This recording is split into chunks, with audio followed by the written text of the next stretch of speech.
नमस्कार साथीहरू, स्वागत छ तपाईहरुलाई आजको भिडियोमा। आज चाहिँ हामीले नेपालको शिक्षा प्रणालीको बारेमा कुरा गर्नेछौँ र नेपालको शिक्षा प्रणालीलाई हेर्नुहुन्छ भने अन्य देशको तुलनामा हामी अझै पनि 20 वर्ष पछाडी छौँ। आखिर किन छौँ त पछाडी, किन अगाडि बढ्न सकिरहेका छैनौँ?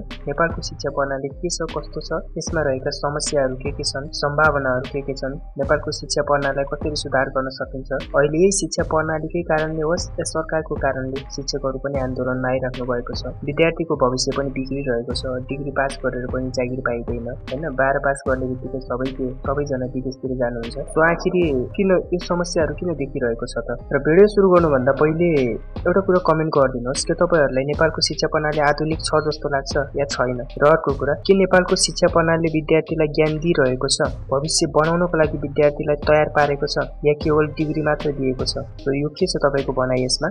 कमेन्ट गर्नु होला। आउनु सुरु गरौँ नेपालको शिक्षा प्रणालीमा रहेका समस्याहरू, कारणहरू र यसलाई सुधार गर्न सकिने पक्षहरू। नेपालको शिक्षा प्रणालीको सबैभन्दा पहिलो समस्या भनौँ अथवा कारण भनौँ, अब इतिहासदेखि हालसम्मको अवस्था हेर्दा चाहिँ नेपालको शिक्षा प्रणाली एकदमै ल्याकअप छ। नेपालमा शिक्षा प्रणालीको सुरुवात चाहिँ तपाईको 1901 सालमा नै भएको थियो र त्यो बेलामा चाहिँ तपाईको राणा कालमा केवल उच्च वर्गका मानिसहरूले मात्रै पढ्न पाउँथ्यो भने आजसम्म आइपुग्दा चाहिँ हामी सबैजनाले पढ्न पाइरहेका छौँ। तर नेपालको शिक्षा प्रणालीलाई हेर्ने हो भने अझै पनि 20 वर्ष पुरानो पाठ्यक्रम नै जारी रहेको छ भन्दा कायम रहेको छ। जुन पाठ्यक्रम चाहिँ तपाईको 2010 सालमा बनेको थियो र यो पाठ्यक्रम कुनै कलेजहरुमा थोरै चेन्ज भएको छ होला, तर अहिलेसम्म पनि त्यही पाठ्यक्रम नै कायम रहिरहेको छ। अब नेपालमा तपाई हेर्नुहुन्छ भने 60% विद्यार्थीहरू अथवा 60 भन्दा माथिको विद्यार्थीहरूले कलेज तपाईको स्कुल त्यहाँ पढेको त्यहाँ गएको भरले एक्जाम दिँदैनन् के, उनीहरूले ट्युसन पढ्छन् र ट्युसनको भरले एक्जाम दिइरहेका हुन्छन्। सो यो किन भयो भन्दा नेपालको शिक्षा प्रणाली ल्याकअप भएकै कारणले हो। नेपालको शिक्षा प्रणालीमा अर्को सबैभन्दा ठुलो कुरा के भन्ने एकदमै रट्ने प्रणाली के। अब कस्तो भइदियो भन्दाखेरि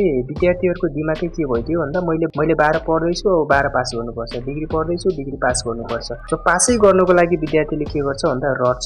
अब के छ बुकमा हैन, अब त्यसले किन पढ्ने हैन, पढाइ किन महत्त्वपूर्ण छ अथवा महत्त्वपूर्ण छैन, के को लागि पढ्ने, यो जुन कुरा मैले पढ्दैछु, जुन सब्जेक्ट लिएर पढ्दैछु त्योबाट मैले के सिक्न सक्छु, त्यसको फ्युचर के छ, यो कुराहरू सोचेर बुझेर विद्यार्थीले पढ्दैन के। विद्यार्थीले के को लागि पढ्छ भन्दा +2 पास गर्छु र +2 को डकुमेन्ट आउँछ अनि जागिर खोज्न जान्छु, डिग्री पास गर्छु, डिग्रीको डकुमेन्ट आउँछ अनि जागिर खोज्न जान्छु। सो अब पास गर्नको लागि के गर्ने त भन्दा रट्ने, त्यही प्रणाली कायम रहेको छ नेपालमा। यसले गर्दा पनि अलिकति नेपालको शिक्षा प्रणाली ल्याकअप भएको हो। र अर्को कुरा, नेपालको शिक्षा प्रणालीमा प्रविधिको एकदमै कमी छ। धेरै जस्तो स्कुलहरुमा तपाईको इन्टरनेट, कम्प्युटर वा प्रयोगशालाहरू नै छैनन् के। अहिलेसम्म यो युगसम्म आइपुग्दा पनि हाम्रो नेपालको शिक्षा प्रणालीको धेरै स्कुल कलेजहरुमा हामीले देख्न सक्छौं अब इन्टरनेट, कम्प्युटर वा प्रयोगशालाहरू चाहिँ छँदै छैनन् के। प्रविधिसँग शिक्षकहरू आफै पनि डराइरहेका हुन्छन्। कतिपय शिक्षकहरूमा पनि के डर हुँदो रहेछ भन्दा अब नयाँ प्रविधि आयो भने मेरो जागिर जाने हो कि हैन, मैले त्यो तरिकाले आफूलाई अपग्रेड गरेर पढाउन सक्दिनँ कि, त्यो डरले गर्दा पनि शिक्षकहरू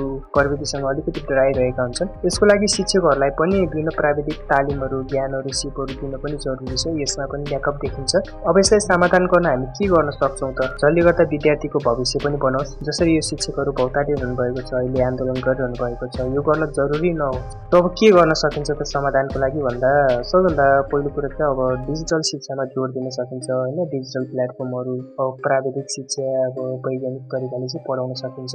अब विद्यार्थीलाई चाहिँ ध्यान केन्द्रित हुने पढाइ चाहिँ गर्नु पर्यो के। अब यो त कस्तो भइदियो, अब रट्नै पास गर्ने मात्रै भइदियो के। अब ध्यान चाहिँ विद्यार्थीको केन्द्रित हुँदैन। किन हुँदैन भन्दाखेरि विद्यार्थीले यो कुरै बुझेको हुँदैन कि मैले किन पढ्ने, पढाइको महत्त्व के छ त। खाली उसले यति बुझेको हुन्छ किन पढ्ने भन्दा +2 पास गर्नु छ, डिग्री पास गर्नु छ, पास गरेपछि जागिर पाइन्छ। अब यतिले त विद्यार्थीको ध्यान पढाइमा केन्द्रित हुन्न नि त। विद्यार्थीको ध्यान केन्द्रित गर्नलाई बुझाउन जरुरी छ किन पढ्ने, पढाइको महत्त्व के छ त, आखिर पढाइ सँगसँगै भविष्य कसरी बन्छ, सो हरेक कुराहरू प्राविधिक र आधुनिक तरिकाले बुझाएर समयअनुसार परिवर्तन हुँदै अपग्रेड गर्दै शिक्षा प्रणालीलाई अगाडि बढाउँदै लैजानु पर्यो र त्यही अनुसार पढाउनु पर्यो। जसले गर्दा के हुन्छ विद्यार्थीको ध्यान पनि केन्द्रित हुन्छ। र अर्को कुरा, अब शिक्षकहरूमा पनि कस्तो हुन्छ तपाई हाम्रो भन्दाखेरि जति म्याक्सिमम अब हेर्नुहुन्छ भने यो सरकारी स्कुलको शिक्षकहरू विशेष गरी अब उहाँहरूले लोकसेवा लड्नुहुन्छ, थाहै जागिर भयो। अब उहाँहरूले आफूलाई परिवर्तन गर्न, अपग्रेड गर्न छोडिसक्नु भएको हुन्छ के।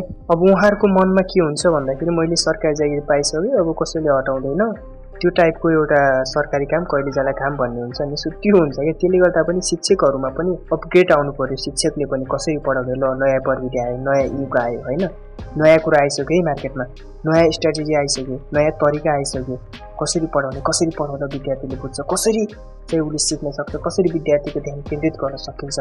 र यो कुराहरूमा चाहिँ शिक्षक पनि अपग्रेड हुनु पर्यो। यसको लागि शिक्षकलाई विभिन्न प्राविधिक आधुनिक तालिमहरू दिइराख्नु पर्यो। सो यी थुप्रै समस्याहरू छन् नेपालको शिक्षा प्रणालीमा र थुप्रै अवसरहरू पनि छन्।